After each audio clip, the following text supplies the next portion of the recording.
راکھ سے زخم کا علاج کیسے ہوتا ہے یہ ہم جانیں گے۔ بخاری کی حدیث میں آتا ہے کہ 2903 میں غزوہ احد میں جب رسول اللہ صلی اللہ علیہ وسلم کا چہرہ مبارک زخمی ہو گیا تو آپ صلی اللہ علیہ وسلم کی صاحبزادی حضرت فاطمہ رضی اللہ عنہ خون دھو رہی تھیں اور حضرت علی رضی اللہ عنہ زخموں پر پانی ڈال رہے تھے۔ حضرت فاطمہ رضی اللہ عنہ نے جب دیکھا کہ خون بند نہیں ہو رہا تو بڑھتا ہی جا رہا تو انہوں نے کھجور کے پتوں کی چٹائی کا ایک ٹکڑا لے کر جلایا اور جب وہ راکھ ہو گیا تو اس کو زخموں پر لگا دیا جس سے خون بند ہو گیا۔ تو اکثر حکیموں نے بھی لکھا ہے کہ ٹاٹ یا کھجور کی چٹائی کی راکھ بہتے ہوئے خون پر اگر لگا دیا جائے تو اس سے کیا ہوتا ہے فوراً خون بہنا بند ہو جاتا ہے۔ یہ بہت مفید ہے۔ 10واں ہمارا آج کا موضوع ہے جس میں ہم جانیں گے قرآن کی نصیحت۔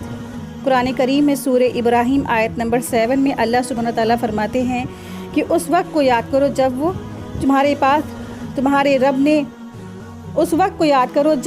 تمہارے رب نے تم کو خبردار کر دیا تھا، اگر شکر کرو گے تو تم کو میں اپنی نعمتیں اور زیادہ دوں گا، اور اگر تم نے ناشکری کرو گے تو یقیناً جانو میرا جو عذاب ہے نا بڑا سخت ہے، میری سزا بھی بڑی سخت ہے۔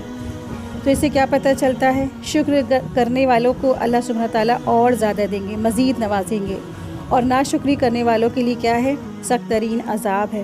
تو اللہ تبارک تعالیٰ سے دعا ہے کہ اللہ تبارک تعالیٰ ہم سب کو اپنے شکر گزار بندوں میں شامل فرمائے، ناشکری اور نافرمانی کرنے سے بچائے، آمین یا رب العالمین۔ وآخر دعوانا ان الحمد للہ رب العالمین۔ سبحانک اللہم و بحمدک اشہد ان لا الہ الا انت استغفرک و اتوب الیک۔ السلام علیکم ورحمۃ اللہ وبرکاتہ۔ جزاک اللہ خیرا کثیرا۔